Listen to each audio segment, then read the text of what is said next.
On page 4, between lines 12 and 13,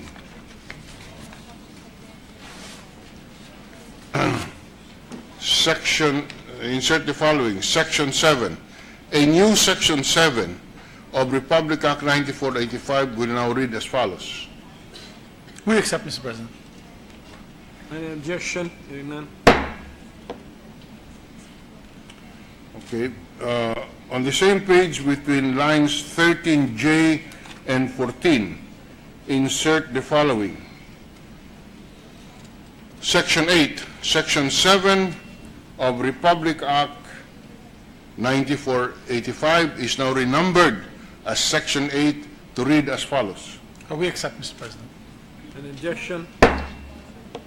On the same page, between lines 19 and 20, insert the following. Section 9. Section 8 of Republic Act 9485 is now renumbered as Section 9 and is hereby amended to read as follows. We accept, Mr. President. Any objection?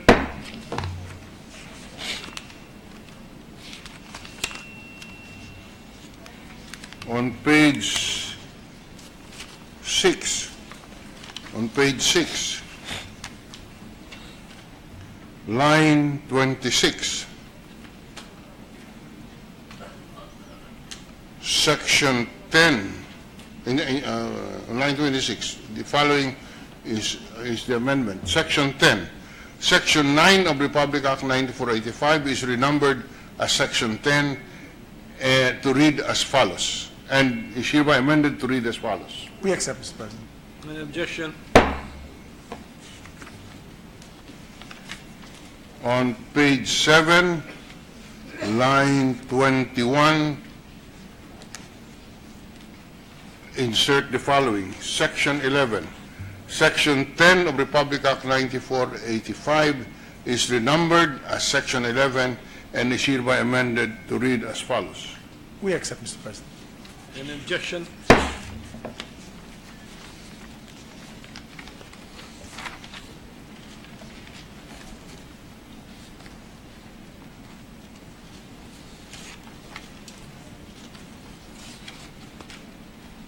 On page 9,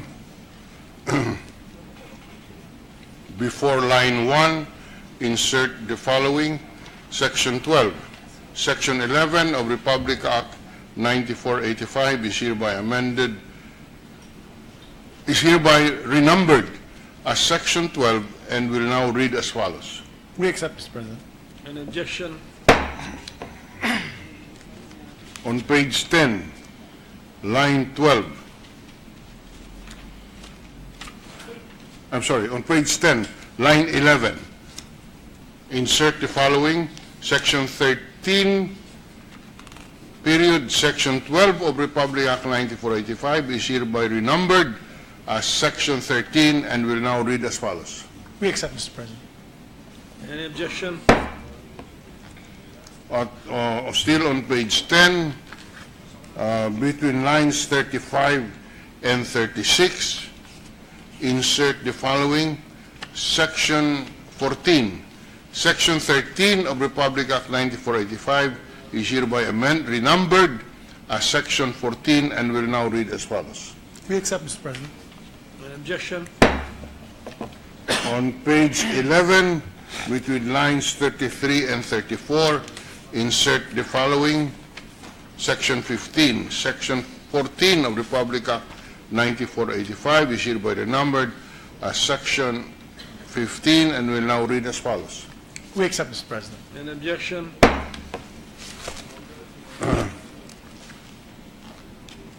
On page 12, between lines 5 and 6, insert the following. Section 16. Section 15 of Republic Act 9485 is hereby renumbered as Section 16 and will now read as follows. We accept, Mr. President. Any objection? On line 7 on the same page 12, delete the phrase, on line 7, delete the phrase under the ease of doing business group of, and in lieu thereof, just simply say in, I-N. We accept, Mr. President. Any objection? Hearing none, approved. On line 10, delete the phrase to be headed by a bureau director. I repeat, on line 10, delete the comma after bureau and the phrase to be headed by a bureau director. We accept, Mr. President. Any objection? On line 12 of the same page, delete the phrase complement the functions of the Civil Service Commission, open paren, CSC, close paren, by. Yes, we accept, Mr. President. It will be now, And then, The on change- line 13, instead of monitoring, we just say monitor. okay. Yes, Mr. President. Any objection? Hearing none, approved. On line 16, delete the phrase Civil Service Commission, CSC, and simply say appropriate office. We accept, Mr. President. Any objection? Hearing none, approved. On page 13, line 14,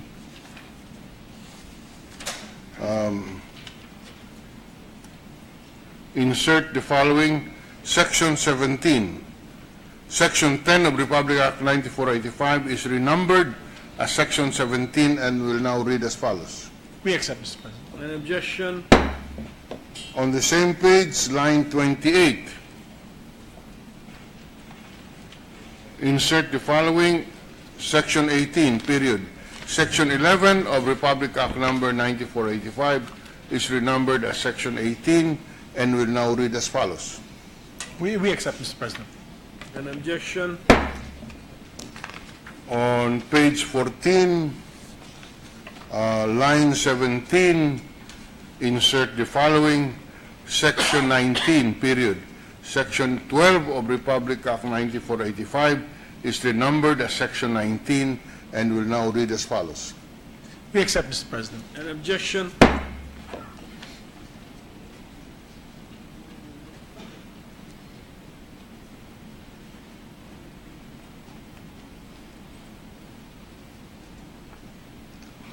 Can we have 1 minute suspension? Session suspended.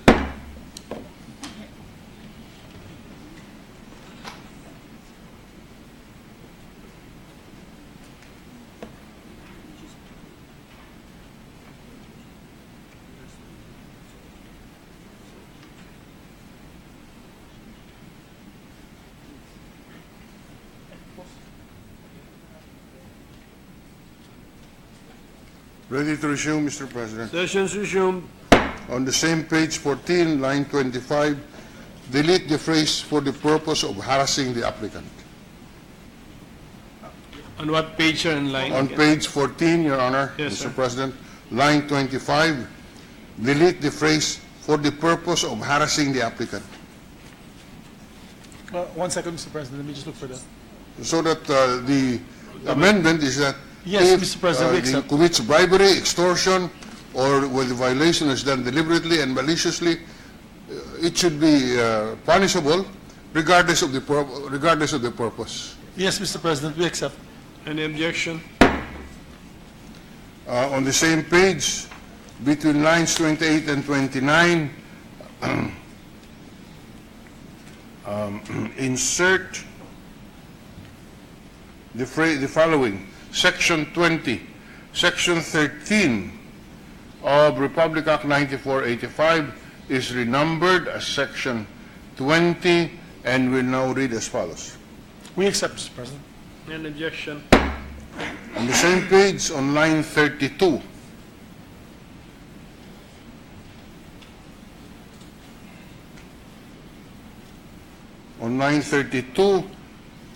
insert the following, Section 21, period. Section 14 of Republic Act 9485 is renumbered as Section 21 and will now read as follows. We accept, Mr. President. Any objection? Hearing none. On page 15, before line 1, insert the following.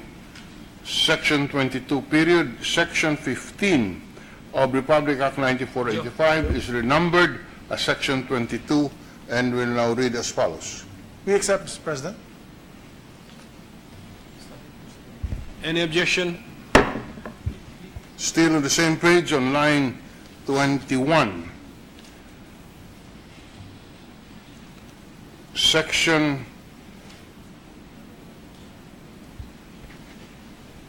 23.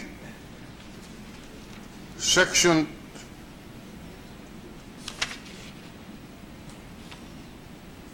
Section 23.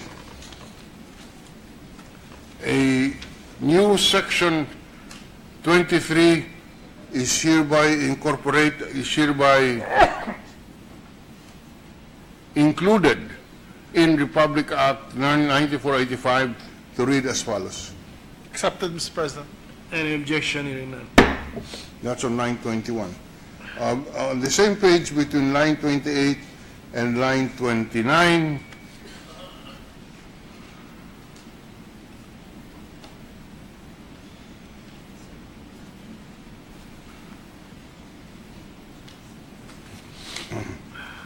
insert the following.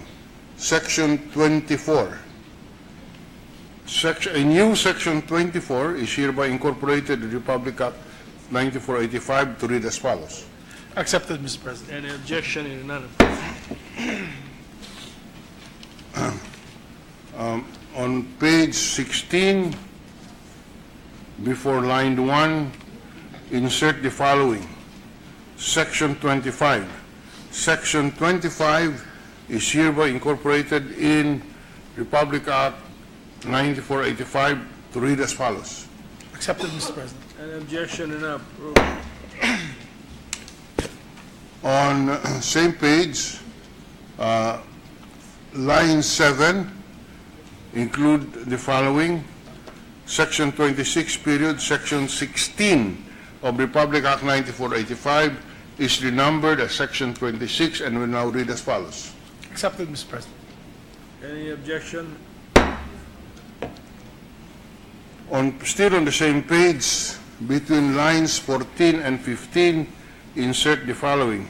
Section 27, period. Section 17 of Republic Act 9485 is renumbered as Section 27 and will now read as follows. Accepted, Mr. President. Any objection? On line 18 on the same page, insert the following. Section 28, period, Section 18 of Republic Act 9485 is renumbered as Section 28 and will now read as follows. Accepted, Mr. President. Any objection? And on the same page, line 22, insert the following. Section 29, period, Section 19 of Republic Act 9485 is renumbered as Section 29 and will now read as follows. Accepted, Mr. President. The title, Any objection? Hearing none. Approved. and finally, the title of the measure is proposed to be amended by replacing the word expanding to amending, Yes, Mr. President, we so accept. that it will now read an act amending Republic Act 9485, otherwise known as the Anti-Red Tape Act of 2007, created for the purpose the Business Anti-Red Tape and Competitiveness Bureau, and for other purposes. Accepted, Mr. President. Any objection? That's the end of our individual amendment. Thank you very much, Mr. President. Thank you very much to the honorable gentleman from Iloilo. Thank you, sir. Can we make an omnibus styling amendment to avoid the phrase will now read as follows? Can we just say is amended to read as follows? Is that acceptable? Yes, If Mr. President. there's no objection, my omnibus motion to amend is adopted. Thank you, Mr. President. Mr. President, may we now recognize Senator Ping Lacson. Senator Lacson is recognized. Suspension na lang ako pag magkaroon. Thank you, Mr. President. The amended copy as of May 31, 2017, which is the reference of all these individual amendments, of the substitute bill amending Senate Bill number 1311 under Committee Report number 33. If the distinguished sponsor will oblige, this representation has a couple of amendments. Yes, Mr. Under- President, I welcome the amendments of Senator Lacson. Being, by the way, the principal author of the anti-red tape law and as well as principal author of this measure, Mr. President. Under Section 10, Paragraph 2, automatic approval and or extension of permits and licenses. And under Section 12A, streamlined procedure for securing fire safety clearance. As per submission of the Bureau of Fire Protection, Mr. President, under their current system of Bureau of Fire Protection or new BFP Citizen Charter on securing Fire Safety Inspection Certificate or FSIC, as well as the Fire Safety Evaluation Clearance, FSEC, an applicant would be able to secure an FSIC within a maximum of 3 days. Under the same Citizen Charter, an applicant would be able to apply for the renewal of an FSIC within a maximum period of 2 days and would also be able to apply for an FSIC for the purpose of renewing business permit within a maximum period of 1 day. This is the submission of the Bureau of Fire Protection. That is why when the distinguished sponsor proposes that we extend the period to 15 days, I was questioning that proposal, Mr. President. And so, my proposed individual amendments are as follows. On page 7, line 12, delete the word and figure 30 days, and in lieu thereof, insert 10 days. Mr. President, allow me to explain to the good sponsor of the amendment. On the highly technical applications, there are certain government agencies, SEC, DNR, na masinsinan po namin nakausap, and other government monitoring agencies, na they mentioned to us that they will have a very difficult time complying with the 10 days po, 10 working. That's why if the honorable gentleman would be all right, we don't mind bringing down the time, the date, if it's all right with the good gentleman, Your Honor, Mr. President, that instead of 10 working days, we can do it from 30, we can bring it down to 20 working days. That is 4 weeks for them to comply with, or to come out with the permittings, Mr. President. I appeal to the honorable gentleman, because my worry, Mr. President, really,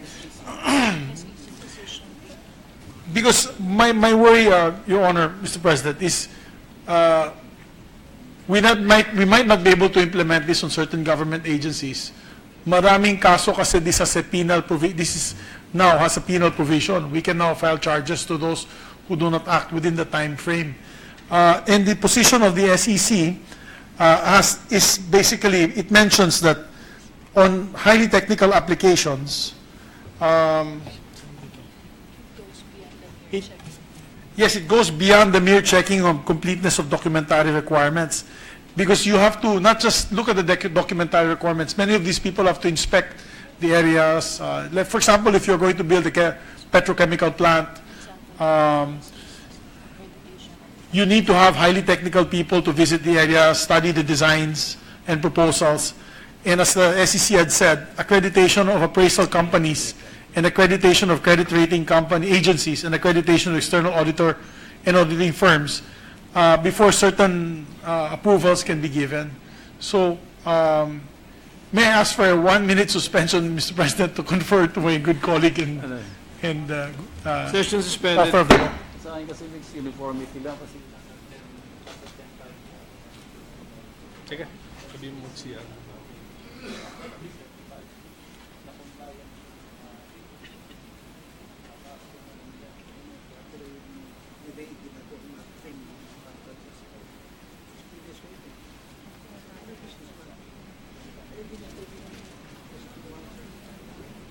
Sir,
It's broad din eh. Application which requires the use of technical knowledge, specialized skills, and training.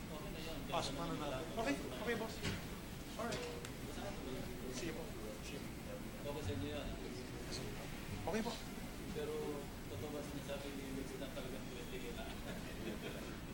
Hindi, as you see, di ba?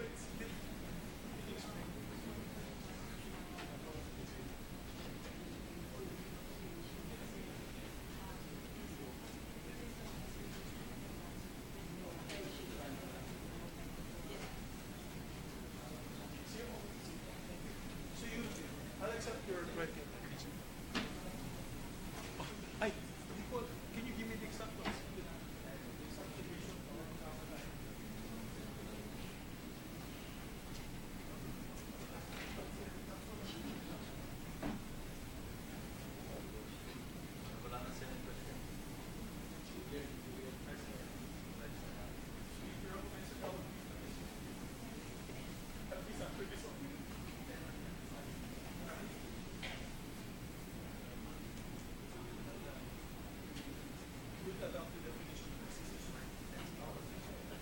So where do we insert this?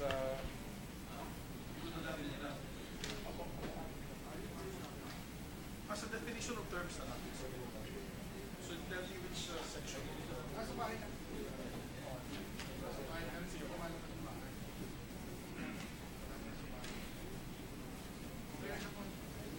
Definition of terms, section 4.